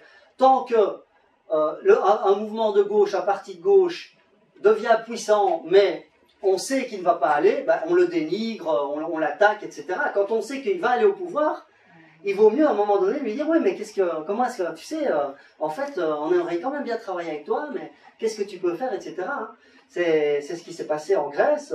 On a vu, donc, je ne sais pas si vous avez senti à un moment donné, le mouvement, c'était que Mélenchon était au niveau de la France Insoumise, il était assez bas. Et puis à un moment donné, quand il a commencé à monter, d'abord, il y a eu, et d'ailleurs, ils ont été jusqu'au bout là-dessus, c'est vraiment casser beaucoup plus la France Insoumise que le Front National, parce qu'ils voulaient l'empêcher d'arriver au pouvoir, parce qu'ils sentaient que là, ils avaient beaucoup à perdre. Hein. Donc ce moment-là, il est vraiment clé, quoi. Il est mouvant, etc. Il faut être attentif à ça. Donc le point 3, c'est pour le pousser à garder son orientation radicale pendant sa montée jusqu'au pouvoir. Point 4, pour le pousser à garder le cap pendant qu'il a le pouvoir. On voit très souvent des gens qui sont portés au pouvoir et puis après le mouvement social s'affaiblit. Et donc il n'y a pas cette pression forte pour avancer dans la bonne direction. Et il ne faut jamais oublier que la pression d'en haut, ça, elle ne s'arrête pas. Ils ont tous les moyens économiques, financiers, politiques, culturels, idéologiques. Ils sont très bien payés, il y a des temps pleins pour ça. Ils ont tout ce qu'il faut, ils ont le temps, ils ont l'argent, ils ont la puissance, ils ont les médias. Donc la puissance d'en haut, pour que les gouvernements n'appliquent pas des politiques qui sont en faveur des populations et donc quelque part contre l'intérêt de la finance, parce qu'il faut admettre qu'il y a une contradiction fondamentale entre les deux, eh bien, ça ne peut pas... enfin, je veux dire, la pression d'en haut sera toujours très forte. Et pour le soutenir, quand il s'attaquera aux intérêts du 1%, et qu'il y aura une contre-offensive. Parce qu'on peut arriver au pouvoir, commencer des mesures, et si les mesures à un moment donné font très mal aux capitalistes, ils peuvent passer à l'étape suivante et ne pas simplement se contenter de dénigrer, etc. et organiser une contre-offensive, là, carrément, économique, financière, militaire, etc., comme on a vu dans différents pays. Et je rajoute 2 autres éléments rapidement, mais c'est lié. Quand la gauche arrive au gouvernement, en fait, et c'est ça un peu dans la question, quand c'est pas parce qu'on arrive au gouvernement qu'on arrive au pouvoir. Ben, je veux dire, il faut avoir en tête ça aussi, c'est que quand la gauche arrive au gouvernement, elle n'a pas encore le pouvoir réel. Parce que le pouvoir économique, il n'est pas aux mains de la gauche. Le pouvoir économique, il est aux mains du secteur privé, qui maîtrise les banques, la finance, les capitaux, une série de secteurs stratégiques économiques. Et c'est pas le gouvernement qui arrive, il n'y a pas des entreprises publiques partout, ils ne décident pas de ce qu'on fait dans tous les secteurs économiques privés. Donc le réel pouvoir économique, il n'est pas aux mains du gouvernement qui arrive au pouvoir. Et donc s'il veut réellement changer des changements structurels, il doit entrer en conflit avec le réel pouvoir. Et c'est là que la difficulté commence. Et alors, deuxième, vous en doutez, dernier élément, la question de la démocratie, évidemment, une question clé. On vit dans des caricatures de démocratie car les gouvernements se soumettent au 1%. On dit souvent que l'État, en fait, c'est la cristallisation des rapports de force au sein d'une société. L'État n'est pas neutre, il ne fait pas ce qu'il veut dans un environnement neutre. Il y a des intérêts contradictoires, les 1% d'un côté, si on veut schématiser, et les 99% de l'autre. Et aujourd'hui, il faut l'admettre, les 1% sont beaucoup plus puissants que les 99%, parce qu'ils ne sont pas unis, organisés, suffisamment puissants pour imposer leurs intérêts. Et donc, on se retrouve dans une situation où les dirigeants qui seraient censés travailler pour l'intérêt de la majorité, travaillent pour les 1%. Donc ça, c'est une question évidemment très importante. Puis alors voilà, quelques analyses de cas. La Grèce. En fait, la Grèce, il y a eu les 3 éléments, je peux y revenir, mais pas en même temps. On n'est pas passé loin, on s'est tous rendu compte qu'on n'était pas passé loin d'une transformation importante en Grèce. Il y a eu les 3. Il y a eu, à partir de 2010, un mouvement social hyper puissant, hein, comme en Espagne en fait, hein, ce qu'on a appelé le printemps grec, quoi. C'est des dizaines de grèves générales, des centaines de grèves sectorielles, des milliers d'occupations de places publiques, et y compris d'occupations d'administration publique, avec un mouvement social démocratique super puissant en Grèce. Donc une ébullition sociale qui a créé de la conscience politique, comme je l'ai dit, hein, c'est une grande conscience. De là est née une conscience politique radicale. Parallèlement à ça, Syriza, une coalition de 19 partis de la gauche en Grèce, a commencé à monter en puissance et à faire campagne. Et elle s'est, en fait, logiquement, appropriée les revendications du mouvement social. C'est pas elle qui a écrit sur un coin de table, voilà ce qu'on va proposer. Il y avait des revendications très fortes qui émanaient du mouvement social grec, et Syriza se les a appropriées. Et donc il y a eu un programme en 5 points de Syriza, radical et cohérent. On est dans l'orientation politique cohérente, donc radicale. Les 5 points, très rapidement, si vous voulez, c'est suspension immédiate du paiement de la dette et mise en place d'un audit. Nationalisation des banques, parce qu'elles sont au cœur de la crise financière grecque. Abrogation immédiate de tous les mémorandums d'austérité. Mise en place de mesures fiscales très fortes, y compris pour financer la justice sociale, et fin de l'immunité parlementaire pour lutter contre la corruption. Donc un programme simple, cohérent, émanant du mouvement social, validé par le mouvement social, le mouvement Syriza politique. Le mouvement politique passe de 3% en 2009 à 24% en 2012. Ok ? Il passe à 2 doigts du pouvoir. À 2 doigts. Hein. Parce que la démocratie grecque fait que quand vous avez le plus grand nombre de voix, vous gagnez gratuit, en bonus, 50 sièges au Parlement. Et donc ils sont en dessous, ils ne les gagnent pas. Mais ils savent, et on entre, vous vous souvenez, dans la phase dont je vous ai parlé, dans la phase un peu 2, où ils savent que, on était en 2012, ils vont aller au pouvoir. C'est-à-dire la dynamique est si forte qu'ils l'ont raté cette fois-ci, et ils vont y aller la fois prochaine. Et c'est ce qui s'est passé. Et ils le savent, il y a des débats stratégiques au comité central de Syriza à ce moment-là, pour se préparer à la prise de pouvoir, à aller au gouvernement. Et c'est là que la démocratie, c'était un des points que j'avais mis dans les réflexions, la démocratie représentative telle qu'elle fonctionne aujourd'hui est assez mal faite. Elle met en évidence plus des individus que des programmes. Or, qui ressort de 2012 la grande figure qui ressort, c'est Alexis Tsipras. Et Alexis Tsipras, il est membre d'un des 19 partis de la gauche radicale. Hein. Syriza, c'est 19 partis, et il fait partie plutôt de l'aile modérée. Okay. Et donc l'aile modérée commence à prendre plus de pouvoir au sein du comité central, et lui, il arrive, avec d'autres camarades à lui, à imposer une modification de l'orientation politique, en disant stratégie de non-confrontation. C'est son mot-clé. Il dit tout ce qu'on veut, mais moi je veux une stratégie qui me permet de négocier à l'amiable avec mes partenaires européens et avec les créanciers de la dette grecque. Je ne veux pas de rupture.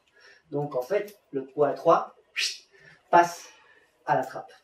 Et on passe du programme en 5 points au programme de Thessalonique, qui est validé en septembre 2014, juste avant la prise de pouvoir en juin 2015, qui est un programme vraiment intéressant au niveau social, vraiment intéressant, sur le refus du TTIP, nationalité grecque pour tous les migrants qui sont nés sur le territoire, redonner l'électricité à tous ceux qui ont été expulsés, enfin coupés de l'électricité, augmenter le salaire minimum, augmenter les retraites, donc plein de mesures sociales très importantes. Mais oubli total de la contradiction fondamentale et de s'attaquer aux intérêts du grand capital. On ne parle plus du tout de nationalisation des banques, terminé. On ne parle plus de la suspension du paiement de la dette et de la mise en place d'un audit. Et d'autres points très importants. Et donc on dit, comme ça, on va pouvoir négocier à l'amiable. Et ça, je veux dire, j'ai pas suivi de près comment ça s'est passé, mais je sais que ça s'est passé petit à petit. Et je ne peux pas vous l'affirmer à 100%, mais à 95%, c'est que cette orientation politique, y compris, non seulement elle n'a pas été validée par le mouvement social grec, mais elle n'a pas été tenue au courant. On ne lui a pas dit, de manière claire, vous comprenez, hein, la nationalisation des banques, on n'en parle plus, le machin, on a arrêté d'en parler. Mais il n'y a pas eu de débat démocratique sur quelle est l'orientation la meilleure. Les Grecs n'ont pas eu et là il y a eu justement déjà une première fracture importante entre à la fois le parti politique Syriza et le mouvement social qui avait validé une position et on ne lui a pas demandé son avis pour en changer. Et donc Syriza arrive au pouvoir avec déjà le point 3 qui est vachement affaibli et ça ne veut pas dire que le point 2, le point 2 est toujours là, un parti politique qui a du courage politique. Et, ah ouais, non, il ne s'appuie pas sur le... Non, pardon. Le point 2 n'est pas complet. Enfin, voilà, je vous dis, c'est une première réflexion. Mais, il a du courage politique. Tsipras veut appliquer son programme. Le programme de Thessalonique, il essaye de l'appliquer. Hein. Ce n'est pas un traître qui sait déjà qu'il va trahir la Constitution, le peuple grec, la démocratie grecque, etc. Il veut réellement appliquer son programme. Mais il ne veut pas s'appuyer sur le mouvement social. Et justement, on revient au point A, et c'est là qu'on voit vraiment la faiblesse, et je pense que c'est la clé de compréhension de l'échec en Grèce, c'est que, et c'est pas une critique, attention, c'est que le mouvement social, quand Syriza arrive au pouvoir, n'est plus puissant comme il l'était en 2010. On est en 2015, on est 5 ans plus tard. La lutte sociale, ça fatigue. Les Grecs sont fatigués, crevés d'avoir lutté pour avoir réussi à créer de la conscience et mettre un parti de gauche au pouvoir. C'est un boulot énorme. Ils sont lessivés, ouais, j'exagère pas, ils sont lessivés et en plus, socialement, ils ont été dégommés. Là, je veux dire, la situation socio-économique en Grèce est dramatique. Donc la majorité des familles grecques ne peuvent, en plus d'être fatiguées, doivent utiliser une grande partie de leur temps pour trouver du travail, nourrir leur famille, etc. La pauvreté, l'exclusion, la précarité, le chômage a explosé en Grèce. Et donc ils sont dans des difficultés matérielles très importantes pour pouvoir être prêts à mettre la pression maximum sur le gouvernement de Syriza pour qu'il applique ces politiques-là.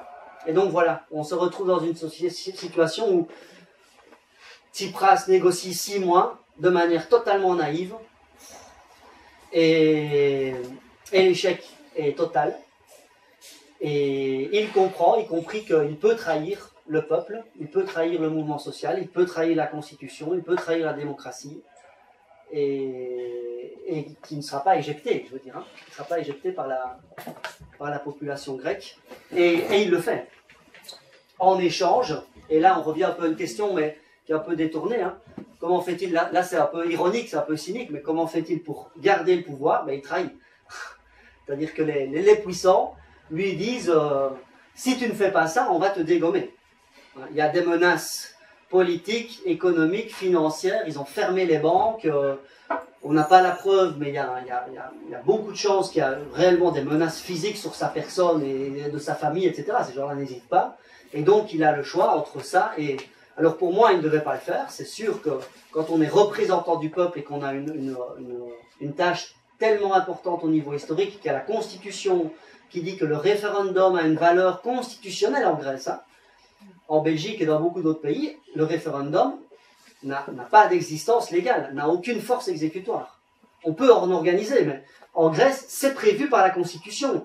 Et la manière dont ils ont organisé le référendum en Grèce en début juillet le dit clairement, c'est que la décision du référendum s'impose à n'importe quel gouvernement grec. C'est-à-dire que la volonté, la décision populaire est souveraine par rapport à ce qui était inscrit dans la constitution grecque. Donc pour moi, il ne devait pas le faire. Et il devait aller à la rupture. À un moment donné, justement, c'est ça, accepter qu'il faut des mesures qui font mal. Donc voilà un peu le premier... On ne saura pas les voir tous, mais j'ai moins de choses à dire aussi sur tous les autres. Hein, mais, je peux dire un mot sur le Brésil, parce que j'ai déjà dit sur la question de la lettre aux créanciers. Donc, et puis après, le problème aussi, j'ai mis un élément, un mouvement social puissant, cohérent et indépendant. Et au Brésil, il y avait le problème de l'indépendance du mouvement social, qu'on voit d'ailleurs un peu ici aussi. Hein. Mais la CUT, le plus gros syndicat au Brésil, est très lié au PT. Comme on pourrait dire, la FGTB est liée au PS, etc. Mais là, c'est encore plus puissant. Donc le problème, quand vous avez un mouvement social qui est essentiellement dominé par les forces syndicales, okay, et que Lula arrive au pouvoir, qu'il décide de ne pas appliquer une rupture radicale et de s'attaquer aux intérêts des transnationales, des multinationales et d'aller droit au but et d'être radical, comme je l'ai dit. Mais comment le mouvement social se retrouve dans une difficulté très importante? Parce qu'il a le choix. Enfin, il n'a pas le choix, il prend un risque. S'il veut mettre la pression sur le gouvernement parce qu'il ne va pas dans le bon sens, il prend le risque, en tout cas c'est ce qu'ils disent, y compris on l'entend ici en Belgique aussi, hein, il prend le sens de déstabiliser le pouvoir et donc de créer une situation où le pouvoir qui le soutient et qui l'a soutenu est affaibli, voire va perdre le pouvoir et la droite va revenir et ce sera encore pire. Et donc on rentre dans ce que vous avez déjà entendu 1000 fois ici en Belgique, la théorie du moindre mal.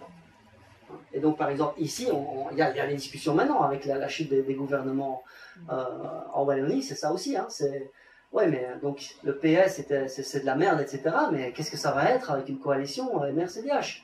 Et donc, au Brésil, c'est une vraie... Il y a eu beaucoup de théoriciens brésiliens qui ont écrit que le syndicat brésilien jouait le rôle d'une courroie de transmission de la perpétuation du système, quoi.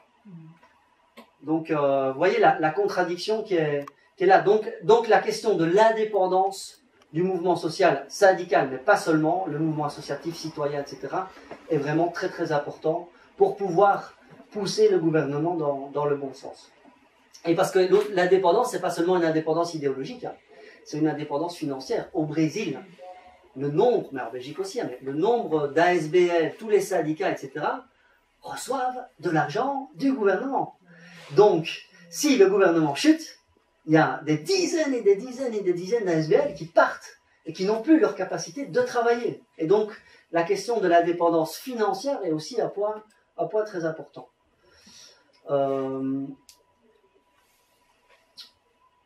Alors, dire un mot sur Venezuela, Bolivie, Équateur. Je ne sais pas quelle heure il est, Guillaume, si tu peux me dire. Hein. Il est 9h moins 10.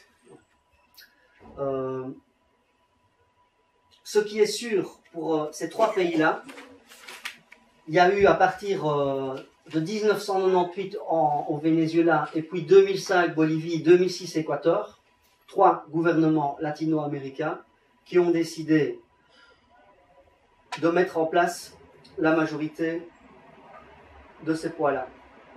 Et en tout cas, ces trois gouvernements, Chavez au Venezuela, Morales en Bolivie et Rafael Correa en Équateur, ne sont pas des dirigeants incorruptibles, tombés du ciel, qui ont eu la bonne idée et qui ont convaincu le peuple. Ils sont le fruit de nombreuses luttes sociales dans ces pays les années qui ont précédé. Donc ça, c'est vraiment très important à avoir en tête. C'est que ceux... Enfin, je ne vais pas du tout pour critiquer, mais j'ai été pendant beaucoup d'années en Afrique et j'entendais souvent les mouvements sociaux qui disaient « Non, mais ce dont on a besoin, c'est de dirigeants qui sont... il ne faut pas espérer l'arrivée de dirigeants, il faut créer les conditions de leur apparition. » Ils n'apparaissent pas. C'est le mouvement social qui crée les conditions de leur apparition. Et là, je pourrais revenir sur la guerre de l'eau et la guerre du gaz en Bolivie, que je développe dans le bouquin. Les luttes sociales, depuis 1989, ce qu'on appelait le Caracazo au Venezuela, il y a eu de grands mouvements sociaux contre les politiques du Fonds monétaire international. Et c'est ça notamment qui a fait que, à partir, c'était en 92, c'est en 92 je crois, que, y compris Hugo Chavez, vu la situation explosive, etc., tente un coup d'État militaire. Oui, parce que c'est une façon de prendre le pouvoir. J'y réfléchissais, Cuba, par exemple, ils n'ont pas été élus par les urnes.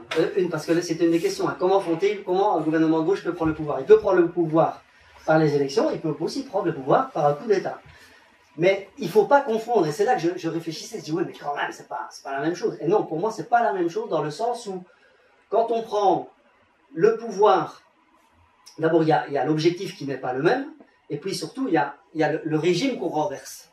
Quand on prend le pouvoir de manière, par la force, en renversant une dictature, ce n'est pas la même chose que Pinochet qui renverse un régime démocratique. Hein. Il y a une différence fondamentale. Donc on ne peut pas nier que c'est vrai que c'est mieux de ne pas avoir, je crois, un coup d'État révolutionnaire, on pourrait dire plutôt que militaire ou quoi, mais pourquoi pas? Enfin, je veux dire, y compris la révolution russe, c'est ça, c'est l'immersion radicale du peuple pour faire balayer, ne l'oublions pas, parce qu'il y avait un exemple aussi, j'avais une analyse de cas, mais je ne suis pas non plus un grand spécialiste de la révolution russe, mais il y a une immersion du peuple bien avant les bolcheviks, etc. Ce sont les soviets qui, à un moment donné, et les bolcheviks, après, trouvent la légitimité pour prendre le pouvoir et représenter les intérêts de la population de l'URSS, mais de l'Union soviétique, mais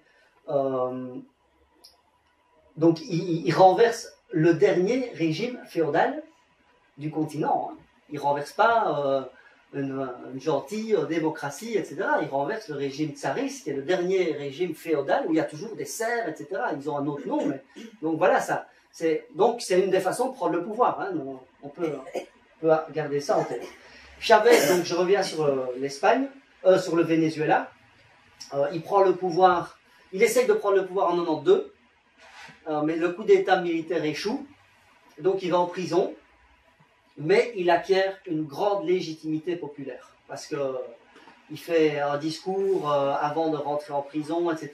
Il était déjà un peu connu, etc. Il sort en 94 et il se lance dans la campagne présidentielle à partir de 94, et le 6 décembre 1998, le 6 décembre, le jour de mon anniversaire, c'est toujours en décembre les élections en Amérique latine, enfin, en tout cas Bolivie et Équateur, ils sont chaque fois début décembre. Et donc, il est élu démocratiquement. Et puis, c'est intéressant parce que donc il y a un mouvement social qui est déjà puissant, assez cohérent, assez indépendant. Et là, ce qui fait, et les trois le font aussi. Donc, premièrement, les trois sont le fruit de mouvements sociaux, ok, dans ces trois pays. Deuxièmement, ces trois gouvernements, une fois qu'ils arrivent au pouvoir, plutôt que la stratégie de Tsipras, qui est de dire, moi j'ai besoin de 3-4 personnes en costard-cravate pour aller discuter avec mes partenaires et trouver une solution, c'est ça qui s'est passé. Hein. Il aurait pu décider, écoutez, je vais m'attaquer, je vais suspendre le paiement, et j'aurai besoin de vous, parce qu'il va y avoir une contre-offensive. Pour nous, il aurait dû faire ça, pour toute une série de mouvements sociaux, grecs, internationaux, etc. Ce n'est pas allant négocier avec des criminels qu'on trouve une solution. Mais ces trois gouvernements, Équateur, Venezuela, Bolivie, décident de s'appuyer sur le mouvement social et de renforcer la démocratie. Certainement pas de manière parfaite. Beaucoup de contradictions au Venezuela et dans les autres pays, mais quand même, il y a beaucoup d'initiatives très intéressantes, notamment à deux niveaux certains. Le premier, la création d'une assemblée constituante, où on crée de nouvelles règles, de nouvelles constitutions beaucoup plus progressistes, beaucoup plus démocratiques, en impliquant les populations, les mouvements sociaux, etc., ce qui donne des résultats, et par ailleurs, en donnant du pouvoir, avec la création de comités de quartier au Venezuela, etc., avec des contradictions, des faiblesses. Mais il y a un effort pour renforcer le mouvement social, et renforcer sa conscientisation. Ce qui est très important, parce que, je reviens là sur le Venezuela, il fait ça d'abord. Hein. D'ailleurs, la gauche radicale internationale a beaucoup critiqué Chavez lors de ses premières années de mandat, 98, 99, 2000, 2001, en disant oui, il avait dit que, etc., il s'attaquerait aux intérêts des capitalistes vénézuéliens, et il ne faisait pas. Mais il avait renforcé le truc démocratique. Fin 2000, début 2001, il décide de prendre une mesure consiste à reprendre le contrôle du pétrole. La contre-offensive est immédiate. Le pétrole, c'est sacré. Se dire, y compris aux États-Unis, ce qui se passe au Venezuela est considéré comme de la sécurité nationale. Vous voyez, c'est comme si vous dites ce qui se passe en Pologne, c'est la sécurité nationale de la Belgique, quoi. Donc ce qui se passe au Venezuela, c'est la sécurité nationale. Il y avait une grande phase de privatisation qui était lancée, même si tout n'était pas, le secteur pétrolier n'était pas privatisé totalement au Venezuela, mais il était totalement contrôlé par les filiales présentes sur le territoire états-unien, notamment le système informatique. Quand Chavez reprend le contrôle du pétrole, la contre-offensive est incroyable, hein, à différents niveaux. Il y a eu 3 coups d'État qui se sont succédés. Et c'est là qu'on en vient à... Je reviens un peu sur celui-là, hein, c'est le point 5, Alain. Pour le soutenir quand il s'attaquera aux intérêts du 1% et qu'il y aura une contre-offensive. S'il n'y a pas de mouvement social, c'est fini. Hein. Au Venezuela, il y a la CIA qui arrive, en hélicoptère avec des armes lourdes, qui attaque le palais présidentiel, qui chope Hugo Chavez, qui le met dans l'hélicoptère et qui le sort du pays. Hein. Et c'est réglé. Hein. C'en était fini, je veux dire. Il n'y avait plus de démocratie, il n'y avait plus d'Hugo Chavez, il était sorti du pays. Ils mettent le patron de la FV, de la Fédération des entreprises vénézuéliennes, le patron des patrons. Comme ça, il le parachute sur le bureau du président, il dit maintenant c'est toi le président. Ils prennent la constitution, la nouvelle constitution vénézuélienne, ils la déchirent, ils la jettent à la poubelle, et c'en était fini. Et c'est le premier coup d'état militaire qui va jusqu'au bout, qui revient en arrière. En moins de 48 heures, Hugo Chavez revient au pouvoir. Pourquoi? Parce que la population a une conscience très forte, le mouvement social comprend ce qui se passe, décide de se mobiliser massivement, descend dans la rue, des millions de gens descendent dans Caracas, lèvent le poing et disent on veut le retour de notre président qui est là pour défendre nos intérêts. Ce n'est pas notre Dieu, c'est notre représentant et on veut qu'il revienne. Et là, la pression diplomatique est beaucoup trop forte. Ils essayent, ils réfléchissent, mais ils ne trouvent aucune solution. En 89, ils avaient trouvé la solution. Lors des grandes manifestations du Caracasso, la solution, ça avait été de sortir l'armée et de tirer sur la foule. Donc ils avaient tué 2000, 3000 personnes à la mitraillette.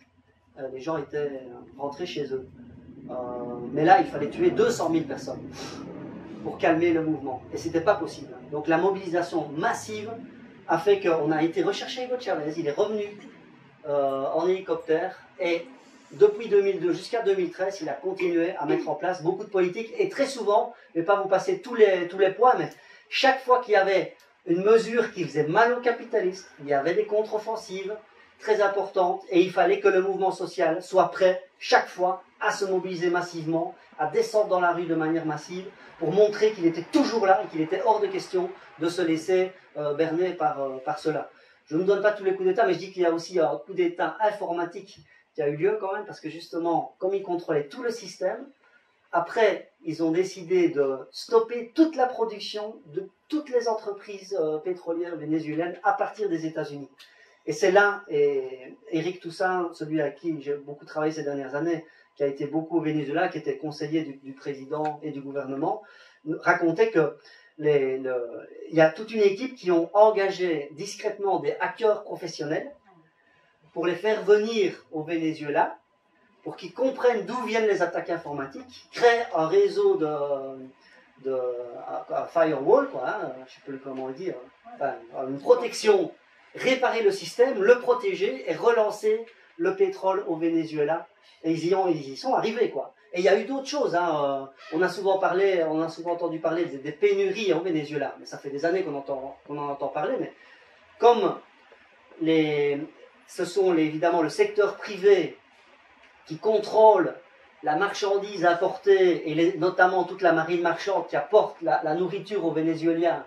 C'est une des grandes erreurs du gouvernement vénézuélien, et ce n'est pas la seule, il en a fait beaucoup. Il n'a pas suffisamment renforcé la souveraineté alimentaire de son pays, c'est un pays super fertile. Quand il est arrivé, il y avait 90% de la population, de l'alimentation qui venait de l'extérieur au Venezuela. Quand il est parti, il y avait 60%, ce qui est encore beaucoup trop. Mais très souvent, les capitalistes vénézuéliens payaient la marine marchande pour qu'elle se perde en mer. Et donc, ils créaient des pénuries dans les supermarchés à Caracas et dans les grandes villes du Venezuela, y compris pour alors dire, vous voyez, c'est un dictateur, il affame son peuple, etc. Mais tu veux dire, après, tout ça, ça a été prouvé. Et je voulais encore dire... Ah oui, je voulais encore dire une chose...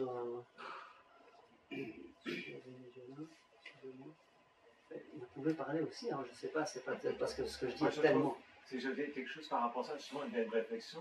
Je trouve qu'ils auraient dû faire plus attention à ce que le Venezuela soit aussi à l'autonomie alimentaire, pas seulement pour le pétrole, parce que ça, c'est hyper important. Exactement, mais c'est ce que j'étais en train de regarder, parce que je vous ai dit, ils ont fait plusieurs erreurs. Il y a celle-là, c'est l'indépendance alimentaire, mais je dirais plus généralement l'indépendance économique. Et la grave erreur, et maintenant ce qui fait que le Venezuela est dans la merde, parce qu'il est réellement, je veux dire, ça c'est pas, je veux dire, budgétairement, fiscalement, économiquement, socialement, je ne vais pas vous dire que c'est des mensonges. Il y a des mensonges hein, qu'on entend et qui sont diffusés par les médias, notamment sur l'assassinat par le gouvernement de manifestants pacifistes au Venezuela. Ça, je veux dire, il y a énormément de mensonges par rapport à ça. Il y a une violence extrême, il y a des gens qui sont payés pour aller déstabiliser et lancer des roquettes, etc., pour créer une situation de conflit et d'instabilité. Donc, il faut être très prudent avec ce qu'on entend quand on parle du Venezuela, mais c'est clair, le Venezuela est dans la merde. Pourquoi? Et notamment, depuis les années 2000, il y a toute une série de gens, et c'est logique, je veux dire, ils ont dit, mais on ne peut pas, comme tu le dis, hein, on ne peut pas se contenter simplement d'extraire du pétrole, d'empocher l'argent, et puis de financer des politiques sociales qui améliorent très concrètement et de manière très importante les conditions de vie des Vénézuéliens. C'est très bien de le faire, mais c'est absolument insuffisant. Parce que ce qui s'est passé, c'est que le Venezuela n'est pas dans la merde simplement comme ça, c'est qu'il y a eu une crise financière en 2008-2009, le prix du pétrole a chuté, il était à $160 quand Chavez menait en place ses politiques sociales, et maintenant il est à 37. Donc ils n'ont plus d'argent, ils ne savent plus financer, ils n'ont pas diversifié leur économie, ils n'ont pas transformé le modèle énergétique vénézuélien. Et donc ça c'est très important, je le développe aussi dans le bouquin, c'est que la diversification de l'économie, c'est très important. On ne peut pas simplement se contenter d'une politique... Mais je voudrais bien vous dire quelque chose quand vous dites les erreurs. Une économie, la diversification ne marche pas d'une manière virtuelle. il fallait former des cadres dans le système capitaliste. Aujourd'hui, ce qui se passe au Venezuela, c'est criminel. Alors, beaucoup de monde dans la télévision occidentale, ils sont en train de démolir complètement cette politique sociale. Qui est poussée et détruite par les multinationales occidentales, et européennes et britanniques. Et c'est ça que vous, le mouvement social ici, vous ne voulez pas nous rejoindre et nous appuyer, parce que ça dépend des mouvements ici qu'on peut appuyer à l'autre côté. Non, mais d'abord dire que je pense qu'effectivement, il y a des grandes ONG. Il ne faut pas confondre non plus les grandes ONG qui sont financées de manière très importante, y compris parfois par les mêmes transnationales, pour adoucir la position de ce qu'on appelle la société civile, etc. Mais je peux vous garantir qu'il y a toute une série de mouvements sociaux partout dans le monde et aussi en Europe qui sont pour dire qu'il est fondamental pour libérer les peuples d'Amérique latine et du Sud en général de lutter prioritairement contre le pouvoir des transnationales présentes sur notre territoire. Ça, je veux dire, on n'a pas la force pour le faire, on n'y arrive pas, mais on essaye. Donc, faut pas, je pense que ici, en tout cas, moi, les 2 mouvements ou 3 mouvements sociaux que je représente en Belgique, je serais, blessé si vous pensez que je dis que, mais qu'en fait, je soutiens mes États, mes multinationales, parce que je sais que j'y tire un intérêt. Je n'y tire aucun intérêt. Il y a, en tout cas, je suis un peu là pour le bouquin, mais pour moi, il faut combiner l'analyse nord-sud et l'analyse de classe. On ne peut pas faire simplement là. C'est vrai que d'un côté, il y a le nord qui exploite le sud, ça c'est sûr, les ressources naturelles, les populations, etc. Et que une petite partie de la population profite de ça, mais que globalement, y compris quand vous renforcez la puissance de l'exploitation au sud, vous renforcez la puissance des multinationales au nord, qui n'ont qu'un objectif, c'est augmenter l'exploitation des populations au nord. Et donc, moi, et je crois que les mouvements sociaux du nord ont beaucoup plus de points en commun avec les mouvements sociaux du sud qu'avec les transnationales du nord. Et donc ça, il faut avoir une analyse vraiment de classe sociale, et c'est toute la question de l'internationalisme, de la solidarité des luttes, et de comprendre que les multinationales ont un rôle néfaste pour l'ensemble des populations présentes sur les territoires. Deuxième chose, je suis tout à fait d'accord avec vous, c'est vrai que moi, comme j'écris un livre sur les propositions, etc., j'essaye de mettre en évidence les choses positives, et là où je nuancerai votre propos, c'est que bon, vous êtes bolivienne, moi j'ai jamais été en Bolivie, mais Bourdieu aussi disait qu'on n'est pas obligé d'aller dans le pays pour pouvoir parler sérieusement d'un pays. La Bolivie a changé de visage entre l'arrivée d'Evo Morales et aujourd'hui. Ça, en tout cas, moi, il y a toute une série de choses qu'on peut nuancer, on peut voir quel type de pauvreté, quel type d'analphabétisme, etc. Mais Evo Morales a mis en place des politiques qui ont amélioré concrètement, et pas qu'Obama, moi je ne peux pas comparer Obama à Evo Morales, mais pas d'un point de vue concret, d'un point de vue des politiques mises en place. Il a attaqué certains intérêts des détenteurs de capitaux en Bolivie, le Venezuela l'a fait aussi, l'Équateur l'a fait aussi en matière des créanciers au niveau de la dette, mais là où je vous rejoins totalement, c'est que après avoir mis en place certaines mesures allant à l'encontre des intérêts des capitalistes du pays et des transnationales, certains, un peu, ils se sont arrêtés là. Et ils ont négocié pour rester dans le système capitaliste et de dire on ne va pas plus loin. Et c'est là que toutes les contradictions commencent. Et c'est là que le point, y compris de s'appuyer sur le mouvement social, devient impossible. Et que Rafael Correa, aujourd'hui en Équateur, qui est resté dans une logique développementaliste, de croissance économique, d'exploitation du pétrole, etc., qui avait promis à son peuple de ne pas exploiter le pétrole présent dans les forêts équatoriales avec le projet Yasuni, etc., et qu'il a dit maintenant j'ai plus assez d'argent, je dois quand même l'exploiter, et qu'il est en train de réprimer la population, les mouvements sociaux équatoriens qui l'ont mis au pouvoir.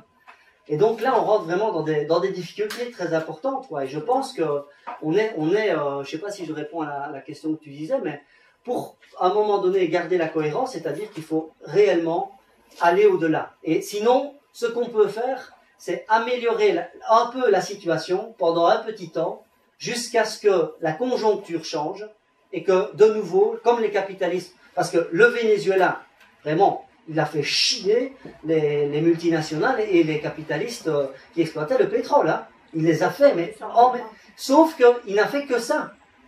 Et que tout le reste, c'est resté le secteur de la distribution, le secteur de l'alimentation, le secteur des médias, tout le pouvoir économique, médiatique, financier au Venezuela est resté aux mains.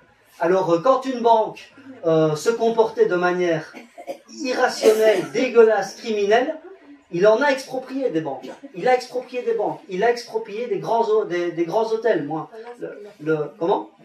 Attendez, j'ai pas compris. Ce qui a coûté sa vie. Oui, alors il y a en plus, effectivement, on ne sait pas si c'est un crime ou pas, ça n'a pas été prouvé, mais il y en a beaucoup qui pensent qu'effectivement il a été empoisonné et qu'il en est mort. Mais je veux dire, tout le secteur privé est resté dominant. Et donc il s'est à un moment donné retrouvé dans une situation paradoxale où d'un côté il ne veut plus avancer parce que c'est clair que chaque avancée supplémentaire crée des tensions sociales très importantes et qu'il faut être prêt à un moment donné à passer le cap. Et donc ça c'est vraiment y compris, c'est la grande force de ces trois pays par rapport par exemple à Lula qui avant même, Lula c'est la différence, vous voyez, Lula c'est avant même de prendre le pouvoir, il a dit je ne serai pas dangereux, je vais vous demander un petit peu d'argent pour pouvoir faire la Bolsa Familia et sortir des gens, placer des gens qui étaient dans l'extrême pauvreté, les placer dans la pauvreté. Voilà. C'était ça un peu, si on veut résumer de manière un peu, en une phrase, la politique brésilienne, c'est une politique assistentialiste. Il a demandé un peu d'argent là pour pouvoir améliorer vraiment ceux qui étaient très pauvres. Et maintenant, la situation s'est retournée contre lui. La pauvreté n'a pas diminué. Les inégalités sont restées incroyables. Ils ont accepté les systèmes de corruption, etc.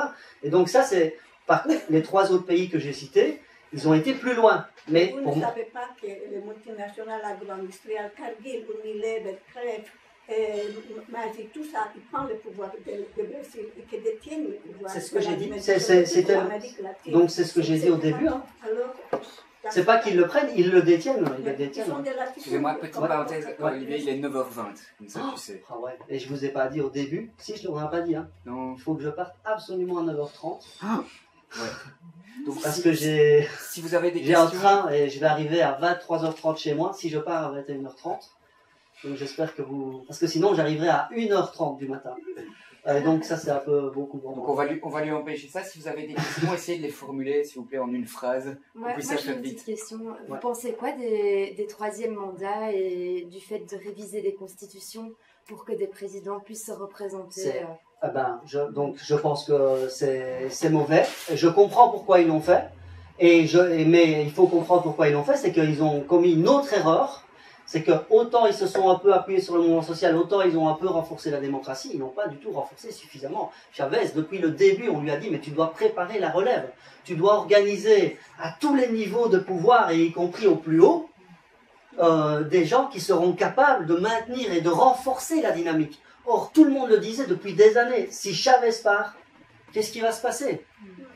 Et donc je suis contre, je comprends maintenant. Je comprends, et dans la situation dans laquelle il était, c'est clair que, et parce qu'il menait en place des politiques intéressantes et que c'était peut-être la personne qui avait le plus de charisme, le plus de courage, etc., mais ce n'est pas suffisant pour pouvoir aboutir à un processus qui transforme radicalement la société à long terme, parce que c'est ça qu'on veut. C'est pas simplement faire des petites choses et puis en se disant, c'est comme les banquiers, hein, je veux dire, en Europe, on a mis 5-6 réglementations, ils les ont eu là et ils ont patienté. Et dès qu'ils ont pu, ils ont patienté quelques décennies, et dans le début des années 80, ils ont tout dérégulé, ils ont repris le pouvoir total. Donc à un moment donné, et c'est pour ça que dans le bouquin, par exemple, sur la finance, je dis, il faut aller beaucoup plus loin que demander des taxes, etc. Il faut socialiser tout le secteur de la banque. Il faut que la banque, et que ce soit à la limite inscrit dans la Constitution, que la monnaie, le système monétaire, est un bien commun, et donc ne peut pas être privatisé, doit être géré par les citoyens dans leur ensemble.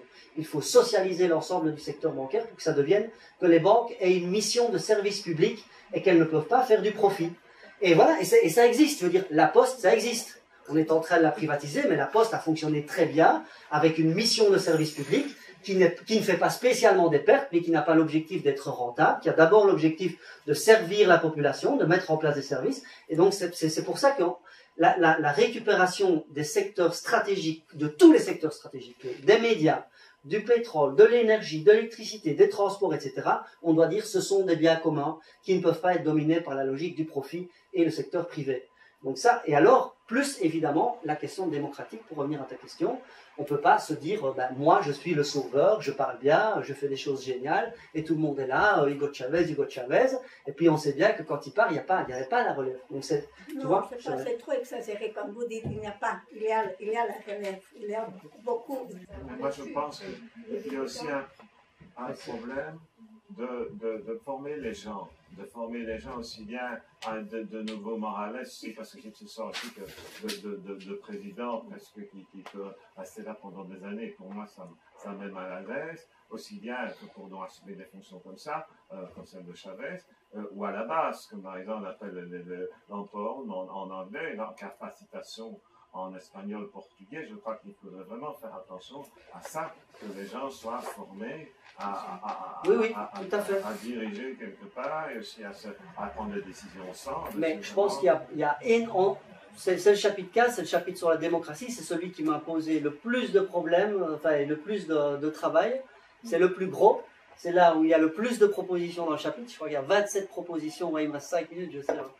Il y a 27 propositions pour renforcer la démocratie, il y a notamment les mandats non cumulables et limiter les possibilités de réélection. Par exemple, on a en Belgique, on nous bassine sur on va arrêter le cumul des mandats, mais comme si ça suffisait.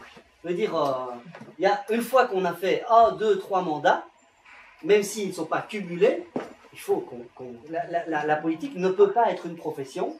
Ça doit être une étape dans la vie d'un citoyen ou d'une citoyenne qui sert son pays et puis qui retourne au travail ou qui retourne dans la vie, disons, non politique. Et donc, par exemple, moi, je ne comprends pas comment on peut accepter, enfin, dans la Commune de Paris, et c'est des revendications qui datent depuis des siècles, hein, c'est-à-dire on fait un mandat, 2 mandats et on arrête la politique. Et donc, il doit y avoir un turnover des mandats qui sont courts, etc. Et moi, quand je vois Laurette Ankelings, mais elle était déjà là quand j'étais petit, quoi. Mais je ne peux plus voir cette femme, c'est pas possible. Je ne saurais plus voir cette femme. J'étais petit, elle était déjà là, quoi. Elle a assez parlé, elle n'a plus le droit de représenter qui que ce soit. Je vous dis, si je la croise un jour, je lui dirai, je vais lui poser la question, comment est-ce qu'elle ose encore parler en notre nom, quoi. Elle a déjà suffisamment, en plus elle a tout fait, la dame. Parce que je l'ai vue il y a quelques jours et je me suis dit, mais comment est-ce possible ça? C'est des revendications toutes bêtes qui peuvent vraiment renforcer, vous verrez dans le chapitre démocratie, il y a 3 grands niveaux. Il y a renforcer la démocratie représentative, c'est-à-dire comment faire pour que les représentants représentent nos intérêts, et s'ils ne les représentent pas, ils sont éjectés. Et puis il y a la démocratie participative, directe, etc. Comment faire pour que la population, de manière très régulière, sur différentes questions très importantes, s'implique directement et prenne des décisions pour elle-même. Et donc, je crois que c'est une illusion de penser qu'on va remplacer la démocratie représentative par la directe. Il faut articuler les deux de manière cohérente. S'il vous plaît, pas de bruit de fond, s'il vous plaît, pour la caméra. Ah ouais. Désolé. Et voilà, c'était ma conclusion en plus, parce que je dois partir. Je pense qu'il y a aussi le système et le pouvoir qui corrompt. Je me souviens d'Yvan Mayer, avant qu'il soit bourgmestre, ça me semblait quelqu'un de bien. Maintenant, il était rejeté par la majorité de la population. On peut le dire. On peut le dire. Et avec l'idée du coup de limiter le temps de mandat. Exactement. Si le pouvoir corrompt, si le pouvoir corrompt, voilà. Exactement. Ouais. Ben voilà, je vous remercie. J'espère que Olivier. ça vous a plu.